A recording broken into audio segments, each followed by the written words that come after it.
Good morning, everyone. We'll start off with a meditation as we normally do. And just on the side, the word meditation is an interesting word. Oftentimes, people think of meditation as at least when I was growing up, I always thought of it like as a kind of an Eastern way in which in breathing and kind of experiencing life, through different positions. In my mind, it was like yoga, but meditations are. Good morning, Leslie. Are like deep thinking, actually, or a way in which to think about things. If you look at some old dictionaries, they'll tell you that the meditation is taking a moment to truly think, and that we look at kind of thinking through the lens as maybe something we're trying to stop when meditating, but allowing us to be aware of our thoughts and letting them go and things like that, and letting go of old ideas. So when I say meditation, what we're is trying to look at ideas, thoughts, what we think, and challenging that to get to a state. And so when we do these little meditations, they're just ways in which to start really. Best way to kind of start anything is to maybe get what we call, at least in our tradition, a kavanah, or an intent, a way in which to direct our thinking. All right, so here we go. This is by Rabbi Abraham Joshua Heschel. And what he says is, being human is difficult. Becoming human is a lifelong process. To be truly human is a gift. And as always, Rabbi Heschel is great with his words. Being human is difficult. Just the mere fact of us being alive, it's not the easiest thing in the world. It is difficult, as he points out. But becoming human is a lifelong process. To get to know who we are, what it is that we are about, what it is that about what other people are about, who are other people, what are their needs, what are my needs, what are my wants, all these kinds of things that make us that soul part of us, and to truly take responsibility and to become aware and develop a consciousness, all these things, that's the becoming. It's a lifelong process, and we all know that.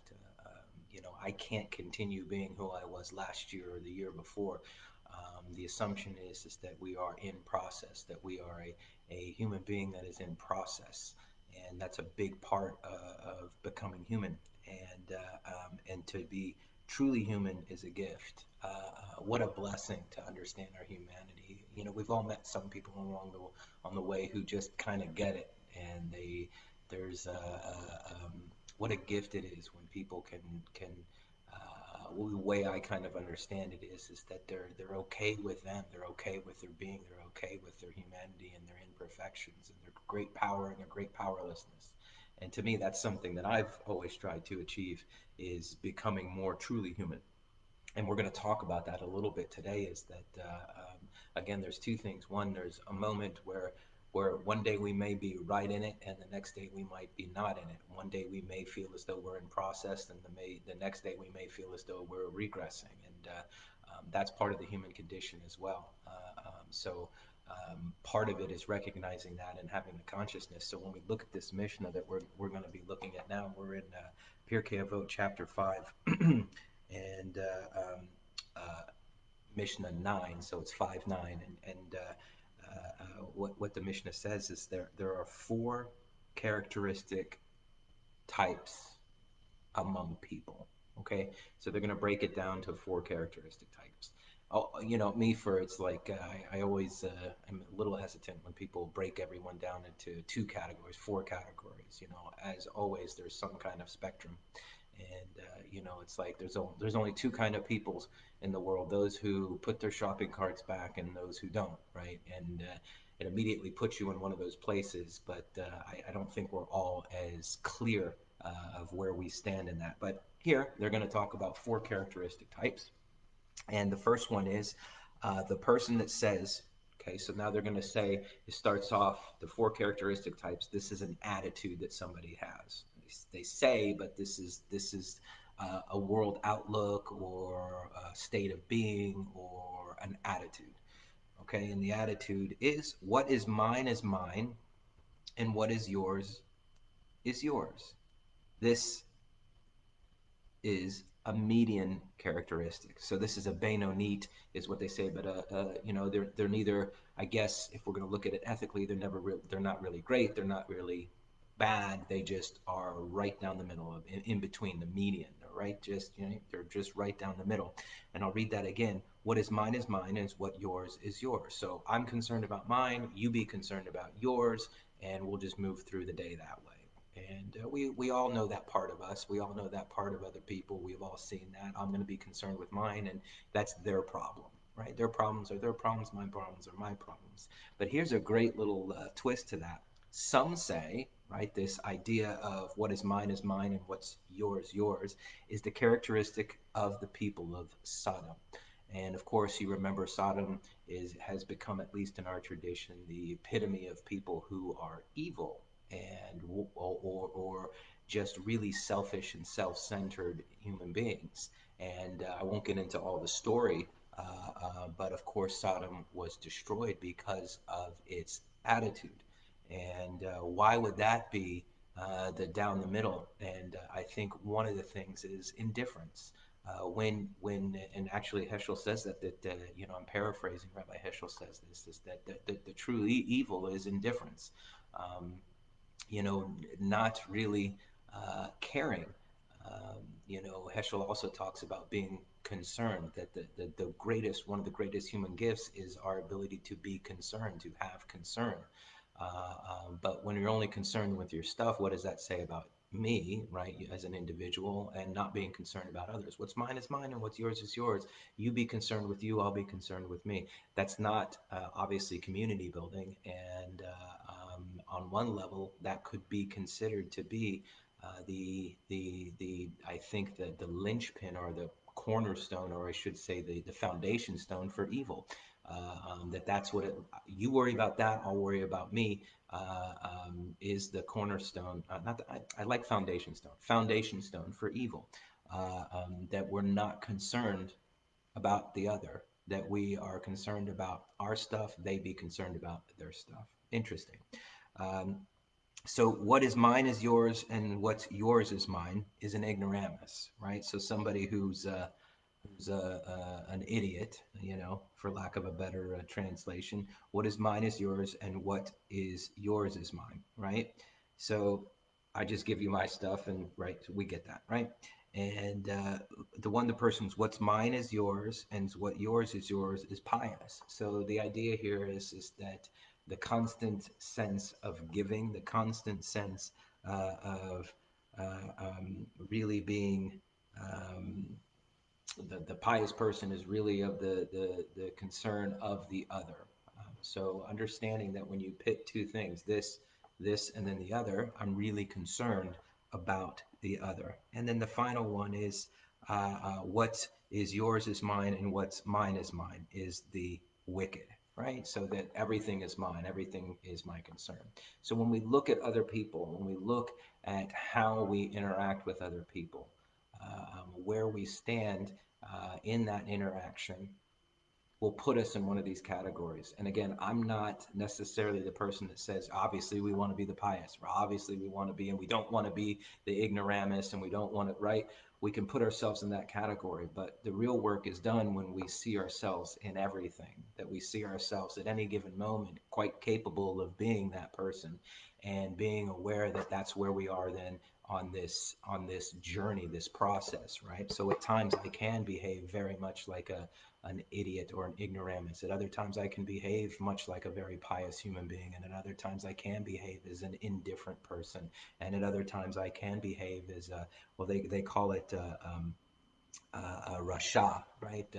We know the Rasha from Passover story, right? That's someone who is, not wicked. I think is a little strong. Just only out for themselves, and so where that puts us, and I just love the last thing, and then we'll move to the next Mishnah for a couple of moments. Is good Shabbos, Anna. That we, this idea that sometimes our indifference is really the biggest problem, and that we I say it often, and you hear other people say, let them worry about it, that's their problem. And it's very easy to say, But when people stand by idly while there are other things happening in the world, it can be a very, very dangerous place to be. Okay, so there are four types of temperament, right? So now we're breaking. Remember, we started this whole mission off the 10 this, 10 generations. We started off this chapter with 10 this, 10 that. Remember, it's to help us remember. So here we're in a series of four different types, characteristic types. And so this is chapter 5 of Pirkei Avot, Mishnah 10. There are four types of temperament. And this is the midot. Characteristics are midot. And daot, meaning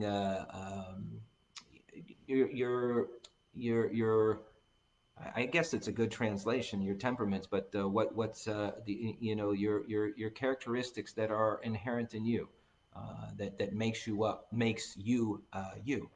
So there are four types of temperaments: easily angered and easily pacified.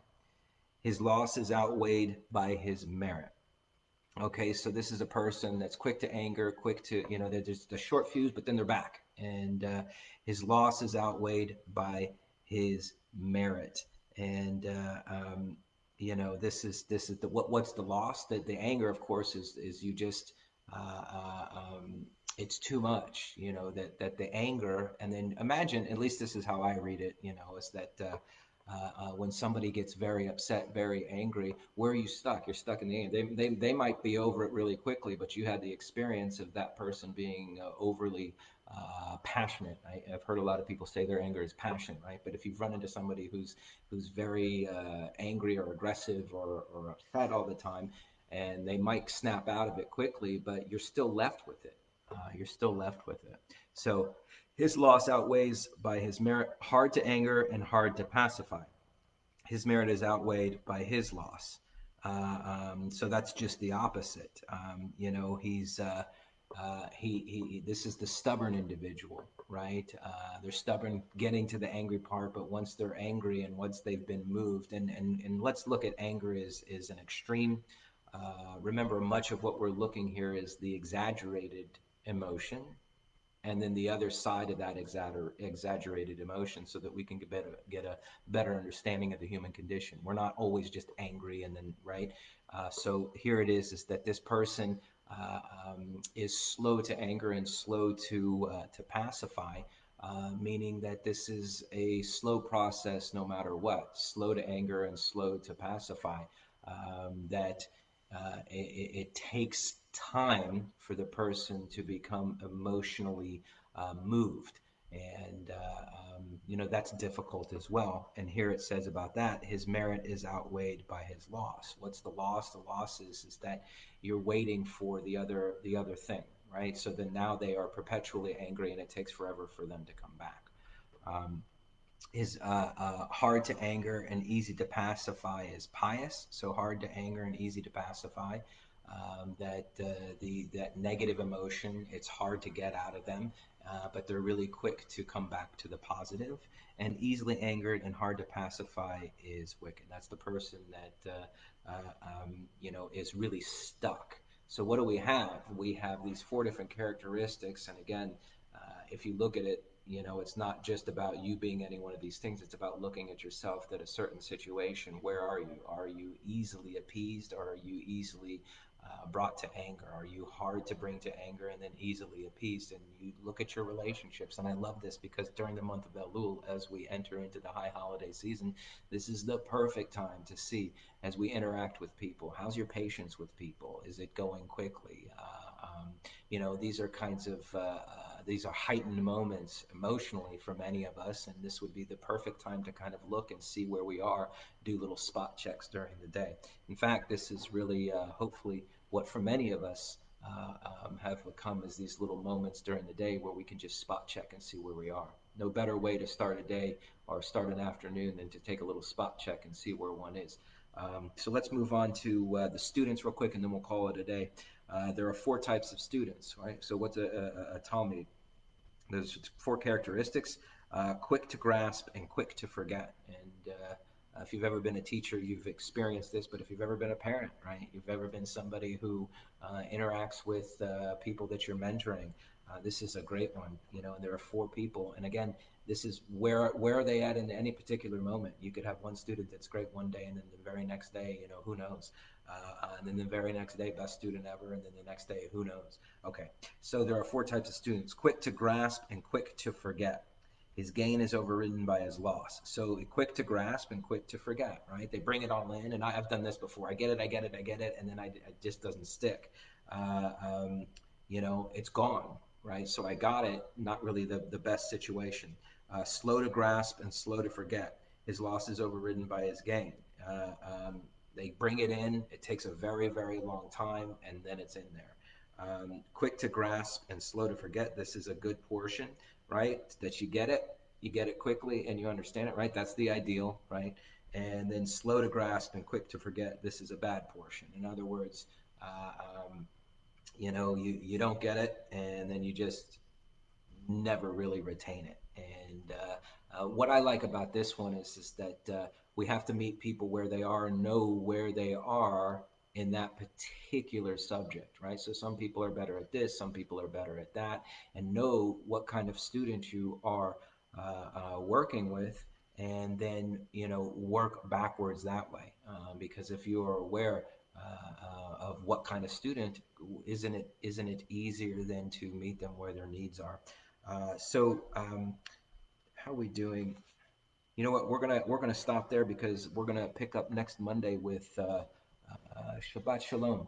We're gonna start with next week. It's going to be about giving charity, and what a great way to kind of start off the week with giving charity. We'll pick up on Tuesday. My hope is that I'm going to be out of town. We're going away so I can get some stuff done, just a little quiet time. But I think we'll be at the beach, so maybe next Tuesday when we meet at 11 o'clock, I'll do a little Mishnah from the beach. Changing scenery is really important. Just a final thing about people's temperament and characteristics is that we get stuck in our own way of thinking the way things are, and it's very hard. That's why they call it a rut, is that we kind of just get stuck and then we move forward.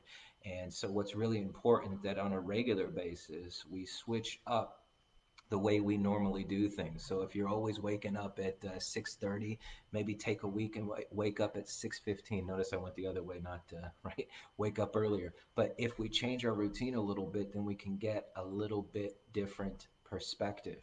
And that's what's really important, at least whenever we're studying, whenever we're experiencing life, that we should be and consider, I should say, getting a new perspective. And that's really what some vacations are about, is to getting a little bit of perspective. If we get stuck doing one thing one way for a very, very long time, we're not able to see something in a different way. And one of the easiest ways I do this is sometimes for me, when I have a routine going or driving somewhere or walking somewhere, I switch it up, and if I had always driven this way to work or something like that, take a week and, drive a different way, make an alternative.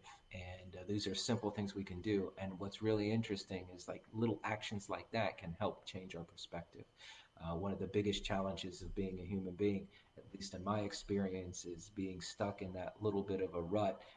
And isn't life about experiencing new and unique ways in which to view the world?